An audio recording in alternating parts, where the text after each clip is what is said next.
11:56, a Ponte Preta anunciou o Odair Batistella, que passou pelo Atlético Mineiro, que estava no Atlético Mineiro, mas passou por Guarani, Red Bull, São Paulo, Desportivo Brasil, é o novo coordenador das categorias de base da Ponte e ele quer aproveitar a molecada que está aí para fazer uma integração com o profissional.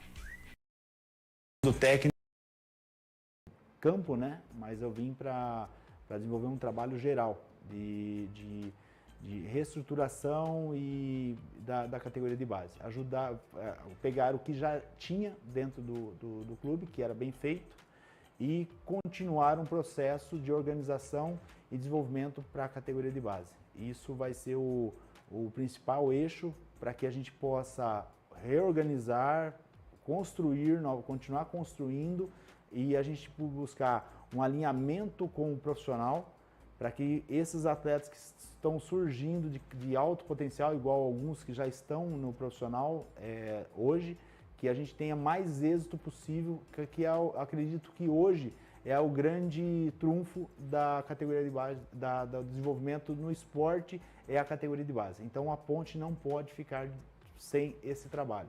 Então é fundamental que a gente possa ter esse desenvolvimento juntamente com a equipe profissional. Esse Odair Batistella que coordena a base e à tarde nós vamos ouvir o Alarcon Pacheco, novo executivo de futebol da Ponte Preta. Ô João, a gente já falou desde o início da semana da base que a Ponte Preta está usando, até mais por necessidade, né? Por causa dos casos de Covid, mas não é mais barato você tentar, por mais que não seja barato, mas você tentar formar jogadores no clube do que buscar jogadores de fora que têm salários mais altos, João? Beabá, né, Guariz? Isso é o que a gente, parece que isso é tema contínuo, né?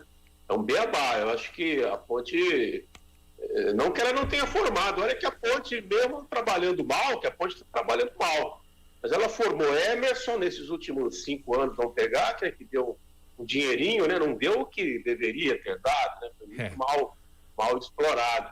Mas formou Emerson, assim, que, né, jogador que saiu do Brasil, formou o Camilo, né, que no ano passado ela pegou um dinheirinho, o Abner anteriormente, né, que ela pegou 10 milhões, e agora há pouco o próprio Zanocelo, né? Então assim, tem 4 jogadores, sem contar outros, né, nesse tempo todo que acabaram se inserindo aí. Então, evidentemente, é o caminho. A Ponte sempre foi assim, viu, Guarizo?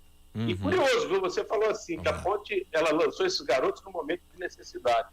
Todas as vezes que a Ponte lançou assim no afogadinho, deu certo. A começar lá por 69, onde ela lançou aquele mundaréu de só molecão bom de bola, né? E depois foi o que foi, exatamente. Oscar, Polozzi e Carlos, que serviram a seleção brasileira, Oscar e Carlos titulares, formados da base da Ponte Preta, né? Enfim, a Ponte tem esse poder, né, de formar jogador, ela precisa realmente levar a sério. Esse moço que está chegando vai ter essa missão aí. Ele tem boas ideias, as ideias que ele chegou, o projeto de implantar uma integração é muito bom, o que há, é o que há até de mais moderno no momento. João, Ponteiros unidos para o céu!